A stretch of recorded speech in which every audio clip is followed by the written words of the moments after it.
Kalian masih tahu Sarah Wijayanto kan? Nah, baru-baru ini dia cerita banyak soal pengalaman pribadinya. Tapi ini bukan sekedar cerita hantu biasa loh. Ini adalah perjalanan panjang tentang penerimaan diri, pertarungan spiritual, dan ada pesan penting di baliknya yang kayaknya relevan buat kita semua. Coba deh, kalian bayangin sejenak. Gimana rasanya kalau kalian bisa lihat dunia yang orang lain nggak bisa lihat? Kedengarannya mungkin keren ya, kayak anugerah. Tapi buat Sarah, itu justru jadi beban yang puluhan tahun coba dia singkirin. Iya beneran, kalian gak salah dengar kok.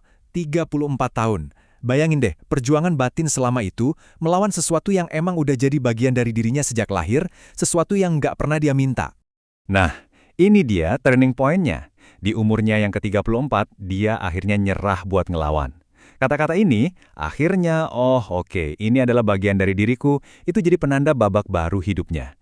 Dia nggak lagi lari, tapi mulai nerima takdirnya. Oke, jadi pertanyaannya, kemampuan ini datangnya dari mana sih? Ternyata, ini bukan sesuatu yang ujuk-ujuk muncul. Ini warisan, turun-temurun. Neneknya itu seorang clairvoyant, itu loh orang yang bisa ngelihat hal-hal gaib, terus ibunya seorang transmedium, yang bisa jadi perantara buat roh-roh. Jadi ya, Sarah itu emang udah terlahir dengan paket ini. Jadi kalau kita lihat perjalanannya, wah panjang banget. Dari kecil dia udah bingung, terus pas remaja, dia nolak mentah-mentah kemampuan itu, sampai akhirnya di umur 34 dia baru bisa bilang, oke, inilah gue. Oke, setelah dia akhirnya nerima kemampuannya, terus gimana? Apa semuanya langsung baik-baik aja? Ternyata, nggak juga.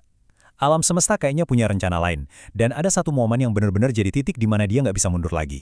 Ironis banget kan, justru kerjaan profesionalnya sebagai reporter acara misteri yang jadi pelatihan intensifnya. Pekerjaan itu maksa dia buat datang ke tempat-tempat angker, dan ya mau nggak mau kemampuannya jadi keasah. Udah nggak ada tempat lagi buat sembunyi. Dan evolusinya itu kelihatan banget di sini. Pengalaman pertama kali dimasukin, itu wah kacau balau. Penuh rasa takut, nggak ada kontrol sama sekali. Tapi justru dari pengalaman horor itulah dia belajar. Dia berubah. Dari yang tadinya cuma jadi korban pasif, jadi orang yang sekarang pegang kendali. Dia yang nentuin aturannya. Nah, ini nih nasihat penting banget yang dia dapat dan jadi pegangannya sampai sekarang. Ini pelajaran penting soal tanggung jawab. Kemampuannya itu bukan buat gaya-gayaan, tapi harus dipakai dengan bijak. Dia harus milih interaksi mana yang berguna dan mana yang enggak. Kalau selama ini dia berhadapan sama penghuni lokal, perjalanannya ke Amerika Serikat itu benar-benar level up. Di sana, dia nemuin musuh yang beda banget, dan ini jadi pertarungan paling bahaya dalam hidupnya. Ini bukan lagi entitas biasa yang iseng. Di Preston Castle, dia ketemu sama sesuatu yang dia sebut sebagai Dark Force, kekuatan gelap. Jauh lebih pintar, lebih manipulatif, dan mainnya beda dari yang pernah dia hadapi.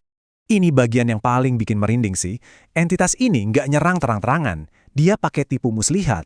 Dia niru suara anak kecil, buat apa? Buat mancing rasa iba, buat mainin egonya Sarah biar lengah, terus bisa diambil alih. Ini bener-bener pertarungan psikologis. Oke, jadi pertarungannya tuh kayak gini. Pertama, dia dipancing pakai emosi. Terus diserang langsung mentalnya.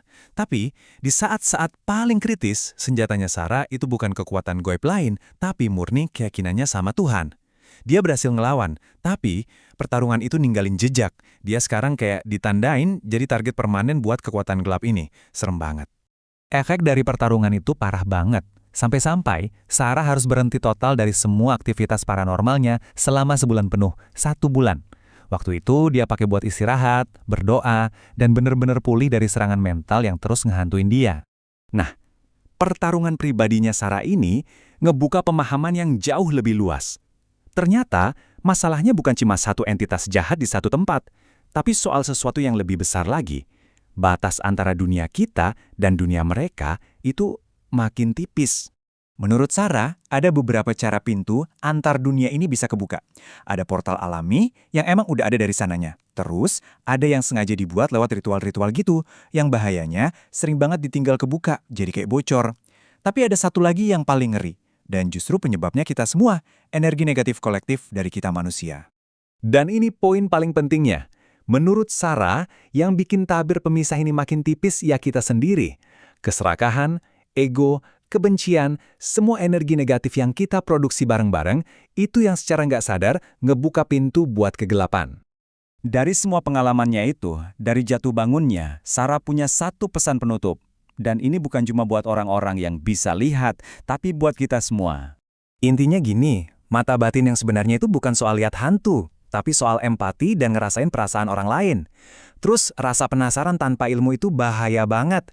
Jangan pernah takabur atau sombong kalau berhadapan sama hal-hal yang kita nggak ngerti.